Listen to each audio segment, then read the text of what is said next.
Yo mga kababayan, welcome sa aking channel. Kung bago lang kayo sa aking channel mga kababayan, click nyo po ang subscribe button and bell button sa baba para maging update po kayo sa lahat ng aking mga videos. Mga kababayan, ang ating tutorial ngayon kung paano maging isang vlogger sa loob ng 5 hakbang. 5 hakbang lamang mga kababayan. Kaya ito po para sa inyo kung gusto nyo kumita sa YouTube, kahit nasa bahay ka lang at gamit ang iyong cellphone, panoorin itong video ito. Malay niyo makakatulong sa inyong mga kababayan. Tara mga kababayan, samahan niyo ako.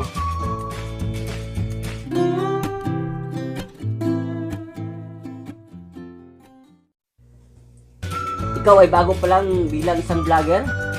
Ito po ay para sa inyo, panoorin ito mga kababayan. Ang ating unang hakbang, gumawa ng YouTube channel mo. Pumunta ka sa Google at mag-create ka ng YouTube channel mo. Mag-sign up ka doon, yung first name at yung last name mo. Tapos mga kababayan, ilagay mo yung birth date mo at kung anong gender ka, babae ka ba o lalaki. Pagdating naman doon, pumili ka ng iyong gustong Gmail account para madali mo maisip. At ang ating pangalawang hakbang, gumawa o mag-design ka ng covered photos profile mo sa iyong YouTube channel mo. Example, kagaya po nito.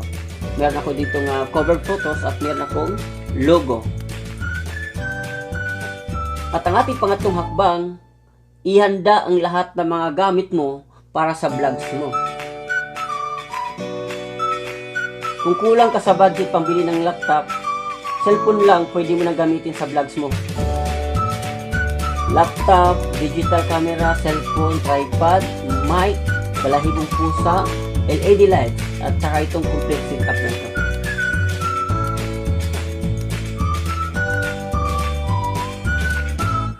Ang ating pang-apat na hakbang, gumawa ng content o videos para sa vlogs mo na i-upload mo sa YouTube. Kailangan ang content at videos na gagawin mo ay dapat kakaiba na wala sa ibang YouTuber. Ito ay example sa paggawa ng videos. Kakaibang prank na wala sa iba, mabigay ng pagkain sa mga pulubi. Ang panglimang hakbang, i-edit mo ang ginawa mong videos gamit ang KineMaster app. Paalala, ito ay para lamang sa lahat ng iPhone and Android users. Panoorin niyo po ang example ng videos na ito kung paano mag-edit ng video gamit ang KineMaster. Hindi ko na ito pinapaganda, no? Dahil ito example lamang para paano gamitin ang KineMaster. Plus sign. Ganito po ang ating pag-edit sa KineMaster. Halimbawa, mag-video kayo na i-edit ninyo. Pinaka-the best po talaga na apps mga kaibigan sa pag-i-edit, lalo't na gamit ninyo yung cellphone ninyo, lalo na gamit niyo yung wala kayong laptop. Pwede rin siya sa laptop mga kaibigan, ha? Kaso sa laptop mga kaibigan, pwede ka rin mag-upload ka muna ng BlueStack bago ka makapag-upload o maka-download ng KineMaster sa laptop. Pero ngayon, ito po ay para sa cellphone po. Alam ko karamihan dito sa nagba-vlogs, yung mga maliit na vlogger ay cellphone ang gamit, no? Kaya mga kaibigan, ang una nating gagawin, andito tayo ngayon sa KineMaster. I-click niyo yung empty project. Ito yung pinaka nasa gitnang button at yung may plus sign. I-click niyo yan. Meron tayo ditong tatlong size sa sa KineMaster. Kung sa screen to, kung gaano kalaki yung screen gagamitin nyo. Kung ginagamit ko yung kung cellphone na gamit nyo, kung maliit lang siya, no? Maliit. Makikita naman ng mga kaibigan size. Pag 19 ratio niya at saka 19:16 niya, mga kaibigan. 9/16 mga kaibigan yung kanyang size. Yung cellphone niya pa yung patayo talaga siya, no? Pero pag 16 po siya over 19 na pahiga siya na mahaba. Ito ay talaga pinaka ginagamit sa mga YouTuber na 16/19. Over 9 pala.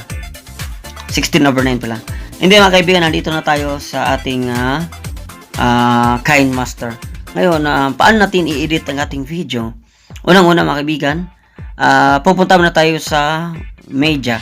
Media po ang una talagang gagawin nyo kasi try natin mga kaibigan. Kapag i-click mo ang layer, Yun mga kaibigan, hindi ka pwedeng makapaglagay ng video or image or kahit ano man. Kahit music, hindi ka makapaglagay. I-try natin ng audio.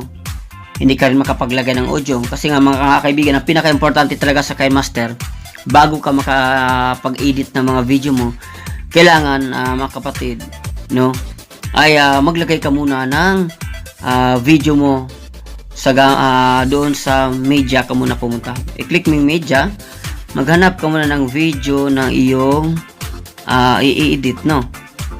Like example mga kaibigan, hanap natin ang pinakamaiksing video na dapat nating i-edit mga kaibigan, no. Diba magandang video ito.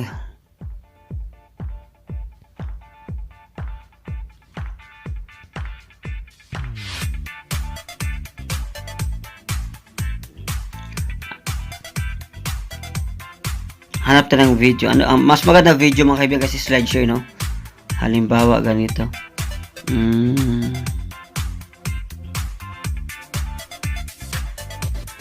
Ano magandang video, no?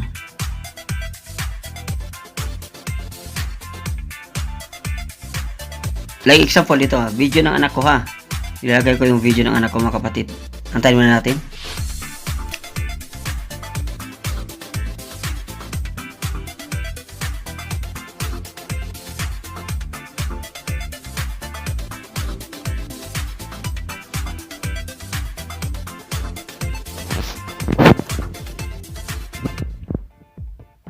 Yung mga kaibigan, halimbawa, ito yung video ng ating ngayon, ang ating i-edit. Halimbawa ito mga kaibigan, i-edit natin tong video na ipopost natin. Sana madaanan. Ayan mga kaibigan, ganito lang po mga kaibigan. Ang unang gagawin natin, paano natin i-edit mo? Kapag i-click mo ito, yung video na edit mo, dun ka kailangan i-click mo muna pala siya. I-click mo ito, halimbawa, i-click mo muna yung video na yan, tapos saka mo siya i-edit, no. Halimbawa, meron tayo ditong magsimula muna tayo doon sa paano hatiin. Diba, mayroon kayong mga maling video na ayaw mo isama sa vlog niyo. Ay i-click mo lang itong gunting. No, tapos igalawin mo lang, hanapin mo yung party na ayaw mo. Example, yung itong bandang kaliwa na to ayaw mo, ikakat mo siya. Pwede mo nga trim to left, playhead, no. I-trim mo siya sa pakaliwa. Ayun. Pwede natin i-back ulit natin. Halimbawa, kung ayaw mo naman yung nandun sa gitna, mga kapatid, halimbawa, nandito sa gitna yung ayaw mong video, tatanggalin mo. Ang gawin mo dyan, i-click mo yung gunting ulit, at i-split mo siya, hatiin mo sa dalawa, split. Yan. And then, pag nahati mo na sa dalawa yan, mga kaibigan, hanapin mo dito kung saan yung banda mong, hanapin mo dito kung saan banda yung babawasan mo, no. Ganun na mga kaibigan, okay na, handa na tayo. Pwede natin yung mga kaibigan, ang gawin natin, pwede natin i-mute, pwede natin sa gawin slide. So, mga kaibigan, like example, na ganito. Hatiin split muna natin to, no. Split natin to. Split, tapos itong gitnang ito, pwede natin siya gawin natin, lagyan natin ng transition. I-click mo yung gitna, ng hatiin yan, pili ka ng transition na pwede mong gamitin. Ayan, pwede natin gawin yan, no. And then, itong kabila na ito mga kaibigan, pwede natin na i-edit yan. Diba, gusto mong pabilisan, bagalan. Yan, ito naman pagpapabagal, pampabilis. I-click natin.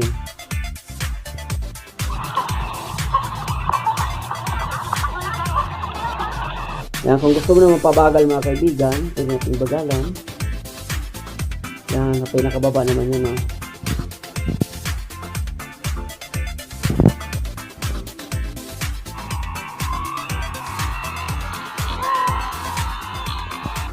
Ayan mga kaibigan, yung pampabagal yan, no. Ngayon mga kaibigan, pwede mo na silang balik-baliktarin yan, no, mga kapatid, no. Pwede natin baliktarin yung mga kaibigan. Ito, meron tayong rotate mirror. Ayan, baliktarin mo siya. Depende po mga kaibigan kung ano sa inyo, anong gagawin nyo, anong magandang gawin. Yan, no? Pwede nyo balik ta rin. At meron din tayo ditong color filter. Gusto mong luma siya. Depende po mga kaibigan, no? Ganun lang pag-i-edit. Tapos mga kaibigan, yung color adjust. Pwede natin linawan. Kayo na po magiging magki-create ng anong gusto nyo. Meron din dito palitan natin ng audio, yung meron tayong voice. Ayan, voice. Pwede tayo mga kaibigan, pwede natin palitan mga voice na yung boses nila, no. O kaya mga kaibigan, dito naman mga kaibigan, pwede mo palakas ng volume, like example, itaasan mo to, pwede mo i-mute. Yan, i-mute mo siya kung ayaw mo ng music mo, papalitan mo ng music mo, pwede. Yung palitan mo ng boses, pwede po. And then mga kaibigan, ganito na mga kaibigan, dito naman meron tayong, kung gusto niyo mag-add ng mga picture, i-click niyo lang yung layer, yan. Mag-add ka ng text, pwede dyan, lagay mo yung mga text, anong gusto mong text, no? O kaya pwede ka rin sa layer po, pwede ka rin maglagay dito ng ibang mga picture, mga picture or video, i-additional mo, pwede dyan. For example, pwede natin gawin tong ito, lagay natin to green screen. Alam mo, itong green screen, pwede natin nang gamitin yung green screen yan. Meron tayong green screen. Ayan, di mga kaibigan, yung green screen yan, meron tayong chroma key. Ayan, kagaya niya, yung green screen, click mo lang yung chroma key, mawawala na yung green background. Yan ang lalabas, no? Green screen. Yun yung pag-edit niya, no, mga kapatid. And then, dito mga kapatid, sa layer, pwede rin tayong maglagay ng pwede natin maglagay ng SFX, yung mga background. Dito na mga kaibigan, audio. Ito, pwede natin na maglagay ng audio o music background. Click nyo yung audio. Hanap kayo ng mga music background na walang copyright. Like example, itong tango. Pwede mong sample yan, no? I-play. Kung idadagdag mo siya, click mo yung plus para mapunta siya doon sa yung pag-i-edit, no? Yun, nandun na, nakasama na yung music. Ngayon may ingay, di ba? Gusto mo, i-mute natin yung green screen natin. Click mo yun, green screen. I-mute natin to, pwede natin i-mute to kasi may boses, di ba? I-mute natin yan. Nasa inyo yan, tapos ang maririnig lang yung mga boses niya, no? Mga kaibigan, pwede na tayo mag-record, no? Like example, itong voice record mga kaibigan. I-click mo yung voice. Mag-record tayo. I-click mo yung start. Hello mga kaibigan. Hello mga kaibigan. Hello my test. Yung mga kaibigan, no? Yun yung pagre-record mga kapatid na kung gusto mo mag-record ng voice, pwede po yun. Halimbawa, habang tumatakbo yung video, pwede mo palitan ng boses mo. Marami po. Kung camera naman, yung pinakagitna, pwede po maging camera yan mga kapatid, no? Ayun mga kaibigan, hanggang dito na lang po tayo ang ating tutorial ngayon, no? Hanggang dito na. Maraming salamat sa inyong lahat.